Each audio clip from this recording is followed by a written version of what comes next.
A missing persons report from the Kentwood, Michigan Police Department shares pages of new information on Beal's disappearance.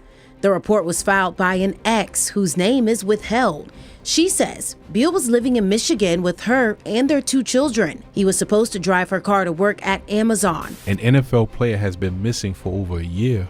No body, no leads, no answers. And somehow, barely anyone is talking about it. Sam Beal, a man who fought his way into the NFL against every odd imaginable, vanished into thin air, and the silence surrounding his disappearance is somehow louder than anything he ever did on the field. So today, we're going to break that silence because this story deserves to be told, and the truth behind what happened to Sam Beal is something that will leave you speechless.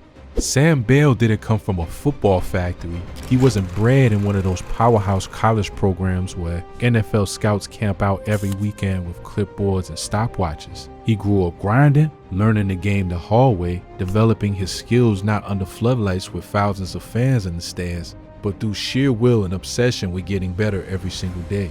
Beal played his college ball at Western Michigan, not exactly the kind of program that gets you on ESPN's top plays every Saturday. But Sam didn't need the spotlight to prove what he could do. As a cornerback, he had the instincts, the athleticism, and the competitive fire that scouts dream about finding in overlooked places. Coaches at Western Michigan saw it early. Teammates saw it. The question was whether the NFL would ever get the chance to see it too. Then came something that almost never happens. Something that changes a player's life before they even hear their name called on draft night. Here's where the story gets complicated, because Sam Beal's path to the NFL was never supposed to be easy. Going into the 2018 NFL draft, he was considered a mid to late round prospect at best. Good enough to get looks, not guaranteed to get a call. The kind of player who has to prove himself twice just to get the same opportunities others receive once. But then the New York Giants selected him in the 3rd round of the 2018 supplemental draft. A supplemental draft pick. That's how rare this situation was. The supplemental draft happens once a year,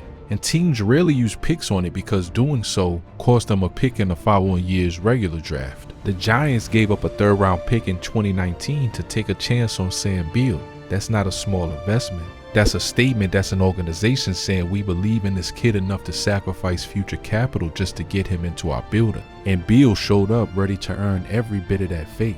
But almost immediately, the injury bug hit, and it hit hard. Injuries are cruel in the NFL, not just because of the physical pain, though that's real and it's brutal, but because of what they steal from a player mentally. You spend your whole life working toward this one dream, and then your body becomes the thing standing between you and the life you've worked for. That's exactly what happened to Sam Beal. In his early years with the Giants, Beal battled through a series of injuries that kept stealing his momentum just as he was starting to build it. Every time he started to show what he could do, something would happen. A hamstring, a shoulder, setbacks that forced him to watch from the sideline while other cornerbacks took the snaps that should have been his. It's the kind of thing that breaks players. It's the kind of thing that makes men question whether any of it is worth it. But Beal kept coming back.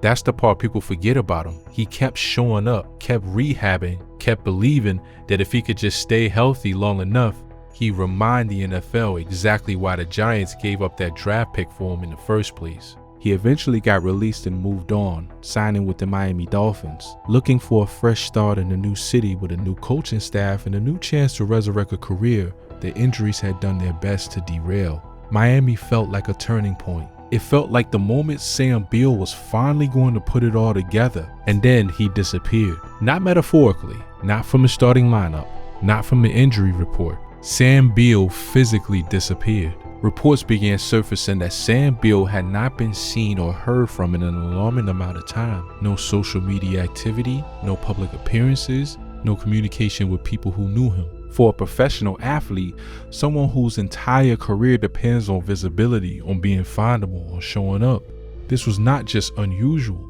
it was terrifying. The Miami Dolphins organization became aware that something was wrong. When a player simply stops showing up, stops responding, stops existing in any documented way, alarm bells go off. The Dolphins reportedly reached out through multiple channels trying to locate him, and what they found, or rather what they didn't find, sent a chill through everyone connected to his life.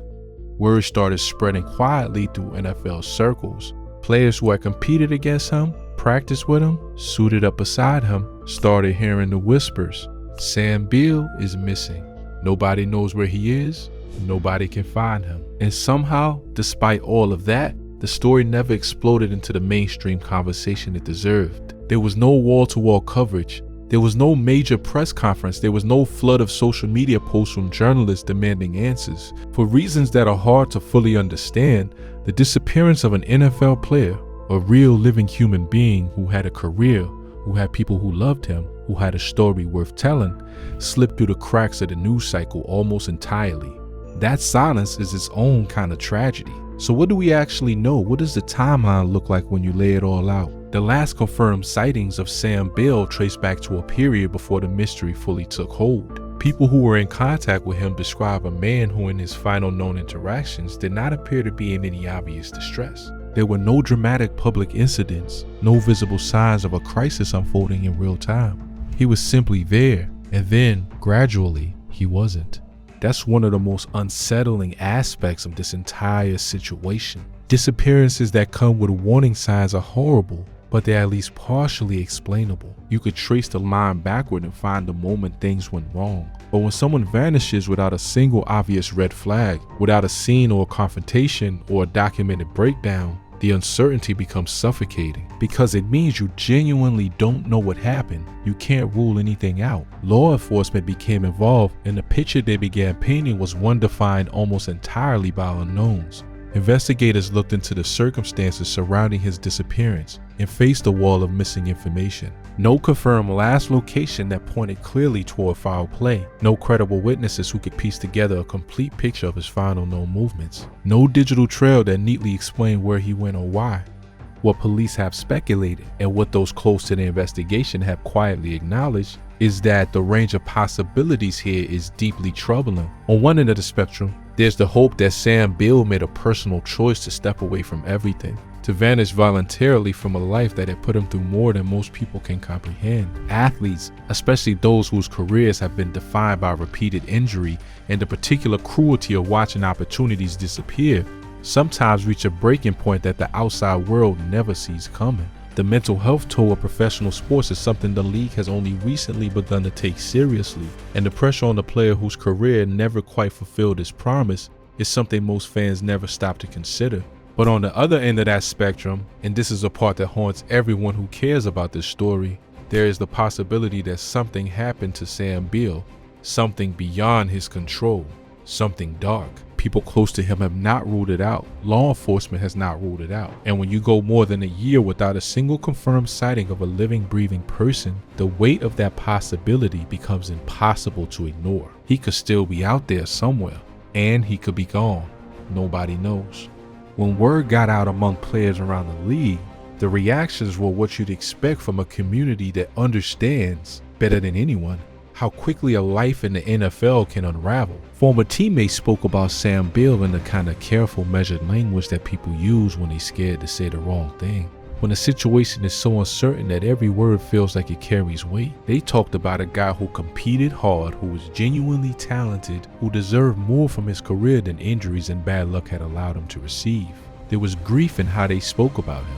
Not the clean, finite grief that comes with confirmed loss, but the messy, suspended grief of not knowing, of still hoping, of refusing to use past tense because the present tense still feels possible. Other players who had never even suited up alongside Beal began speaking out once the story started gaining traction in certain corners of the internet. Because this is the thing about the NFL community, it's a brotherhood in ways that outsiders don't always appreciate. When one of your own goes missing, it doesn't matter if you shared a locker room with him or just shared a field with him. It matters that he was one of you. It matters that he was a person whose life had value far beyond any stat line or contract number. Some players expressed frustration that the story wasn't getting more attention. Frustration that Sam Beal's name wasn't trending, wasn't being discussed on the major sports talk shows, wasn't commanding the kind of urgent public conversation that a missing person story demands. Because in a world where we track every single detail of an athlete's performance, their completion percentages, their coverage grades, their yards allowed per target, the complete and total silence around a missing athlete is jarring in a way that's difficult to articulate. 1 year, over a year, and still no answers. If Sam Beal had set a single game interception record, his name would have been everywhere for a week.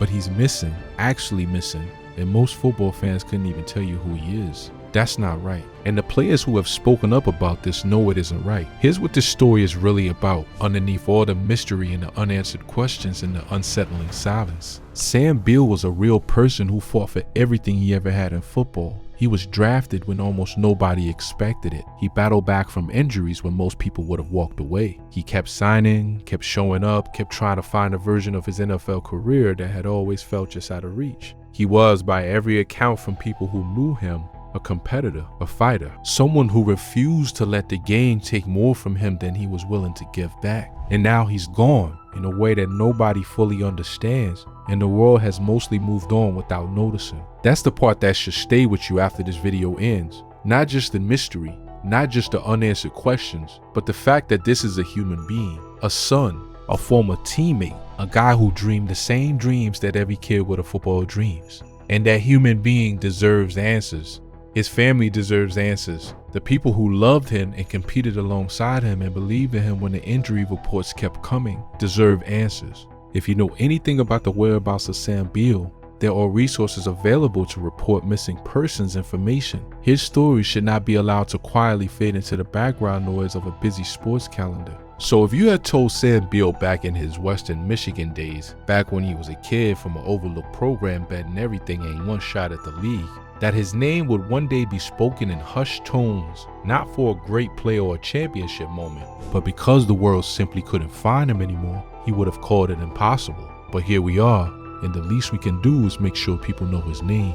Say it. Sam Beal. Remember it, and hope that somewhere out there, he's okay.